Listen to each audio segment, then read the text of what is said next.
Salut les fans de manga, prêt pour un nouveau retour de lecture? Aujourd'hui je vais te parler du tome 9 du manga Green Mechanic de Yamishin édité par Kiyun Édition. C'est un service presse et je remercie encore énormément Kiyun pour l'envoi de ce tome. Mais comme d'habitude, un service presse n'aura pas d'influence sur mon jugement.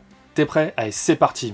Et voici donc le tome 9 de la série Green Mechanic. Et oui, déjà le tome 9 pour cette série qui a commencé le 8 juin 2017. Et celui-ci est sorti le 22 janvier 2026. Et toujours dans un petit format, et celui-ci compte 192 pages. En ce qui concerne la jaquette, moi je la trouve très jolie. J'aime beaucoup les jaquettes que Yamishin fait pour son manga. La composition, la disposition des personnages et la colorisation, personnellement j'aime beaucoup ce qui est fait. Donc Yamishin, encore bravo pour cette belle jaquette. Alors rapidement, Green Mechanic, de quoi ça parle? Je vous en ai déjà parlé dans 2 vidéos que vous pouvez retrouver ici, où je vous ai déjà parlé des 8 premiers tomes. Mais rapidement, on y suit Misha, une jeune fille, à la recherche d'un certain Michael qui l'aurait sauvé dans son enfance. Et Misha possède un don d'empathie très développé, ce qui lui permet de ressentir très fortement les sentiments des gens. Et dans son monde, il y a aussi des créatures mystérieuses appelées les ersatz, qui sont en guerre permanente avec la milice, une sorte d'unité militaire qui fait justement la chasse aux ersatz. Mais si vous voulez plus d'informations sur les 8 premiers tomes, je vous laisse regarder les vidéos. Du coup, pour résumer ce tome 9, ça va être très compliqué de le faire sans spoil. Mais je vais quand même tenter de le faire le mieux possible. Pour ceux qui auraient peur de se faire spoiler au cas où, vous pouvez passer directement au chapitre suivant de la vidéo.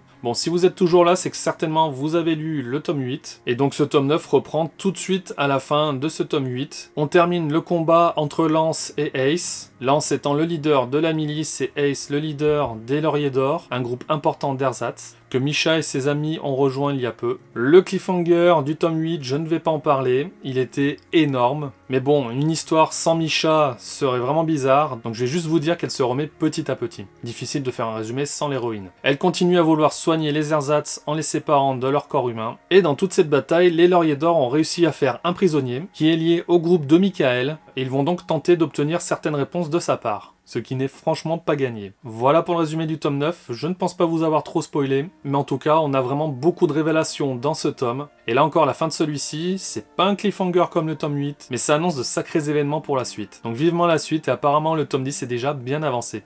Et pourquoi ce manga m'a intéressé? Déjà j'avais beaucoup accroché au dessin de Yamishin dès les premiers tomes. Les couvertures m'ont très rapidement attiré, et l'histoire me tentait bien, et très honnêtement je n'en suis pas déçu depuis le début. Donc forcément après avoir lu les 8 premiers tomes, et surtout la fin du 8, j'attendais avec impatience celui-ci. Et clairement j'en ai pas été déçu. Par contre, pour une fois, je l'ai lu comme si c'était le tome de n'importe quelle autre série. C'est-à-dire que je n'ai pas relu les 8 précédents, et il y a eu 1 an d'écart entre les 2 derniers tomes, donc j'avoue que j'étais quand même assez impatient de le lire.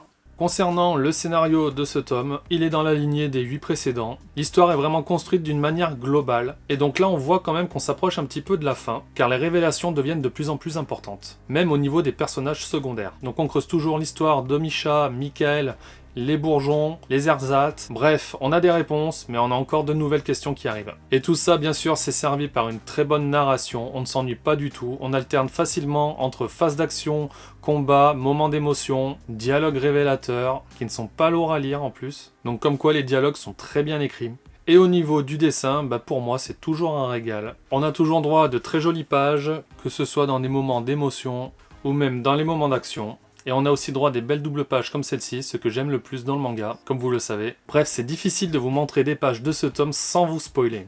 Donc mon ressenti global sur ce nouveau tome, beaucoup moins d'action que dans les tomes précédents, mais encore plus de révélations, que ce soit sur les personnages principaux ou secondaires. Un coup on a des réponses, un coup on a de nouvelles questions, le mystère est très bien entretenu. Les dessins, même s'il y a moins d'action, sont toujours très beaux, enfin en tout cas c'est mon goût. Je n'ai pas pu vous en montrer trop, mais certaines pages entières, voire même double pages, sont vraiment superbes. En bref, pour moi, le travail de Yamishin est toujours aussi bon, que ce soit sur l'histoire, la narration ou même les dessins. Et avec ce tome, on voit qu'on s'approche tout doucement de la fin, vu que les révélations et certaines conséquences deviennent de plus en plus importantes. D'ailleurs, la série devrait se terminer en 12 tomes, si je ne dis pas n'importe quoi. À la base, elle devait en faire 8, finalement 10, maintenant c'est 12, tant mieux pour nous. Et c'est une histoire ambitieuse à savourer sur le long terme. Donc à lire au tome par tome sans se souvenir exactement de tout ce qui s'est passé un petit peu avant, c'est un peu compliqué. Mais tout lire d'une traite comme j'avais pu le faire avec les 8 premiers tomes, c'était franchement un vrai régal. On apprécie vraiment l'histoire comme ça. Comme il y a 1 an de décalage en général entre chaque tome, si vous avez le temps, n'hésitez pas à relire les tomes précédents avant la sortie du nouveau. D'ailleurs, petit mot sur le soutien pour le manga français, ne faites pas comme certains font avec le manga japonais, moi par exemple pour certaines séries. Pour le manga français, il ne faut surtout pas attendre que la série soit terminée pour acheter tous les tomes. Car oui, si on n'achète pas les tomes à leur sortie, les ventes ne gonflent pas et les maisons d'édition risquent d'arrêter la série prématurément. Donc même si vous voulez tout lire à la fin, si l'histoire vous a au moins plu sur les premiers tomes, n'hésitez pas à tout acheter et lisez tout d'un coup à la fin. Mais voilà, les premières semaines de la sortie sont super importantes, donc n'hésitez pas à aller acheter les nouveaux tomes très rapidement. Vous avez les liens pour celui-là en description d'ailleurs. Et vous l'avez lu? Qu'est-ce que vous en avez pensé? Dites-le moi en commentaire. Donc mon avis en 3 points sur ce nouveau tome. Est-ce que j'ai passé une bonne lecture? Oui, comme d'habitude, mais j'avoue pas complètement. Mais ça, ce n'est pas la faute du tome, c'est ma faute à moi. Dans le sens où j'avais perdu certains morceaux de l'histoire, du fait que le tome 8 soit sorti un an auparavant. Il aurait fallu que je le relise juste avant celui-ci. Malheureusement, je n'ai pas eu le temps. Donc à la lecture de ce tome, je me suis posé certaines questions, et j'en ai fait part à Yamishin qui m'a donné les réponses très rapidement. Donc effectivement, en lisant tout d'un coup, il n'y a aucun point bloquant. Mais ça ne m'a pas empêché justement de prendre du plaisir à ma lecture. Retrouver les héros après la fin du tome 8 qui était vraiment énorme, je me répète encore, j'ai clairement pas été déçu de ce nouveau tome.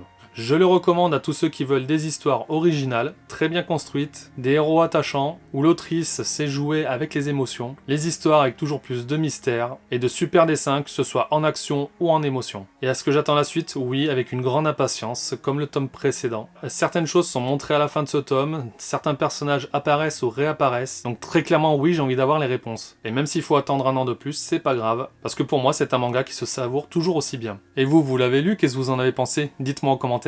C'est terminé pour ce nouveau retour de lecture, j'espère en tout cas que ça vous aura donné envie de lire ce tome si c'est pas encore fait, ou peut-être même de vous intéresser à cette série. Si vous voulez avoir plus d'informations sur celle-ci, je vous renvoie vers mes vidéos des précédents tomes, et n'hésitez pas à me dire en commentaire ce que vous en avez pensé. Et comme d'habitude, pour vous le procurer, vous pouvez passer par les liens en description. Ça vous permet de soutenir ma chaîne sans dépenser plus. Si vous avez aimé cette vidéo, n'hésitez pas à mettre un like, et abonnez-vous et activez la petite cloche si vous voulez être au courant des prochaines vidéos Manga Made in FR. A bientôt pour de nouveaux contenus. Allez, à plus!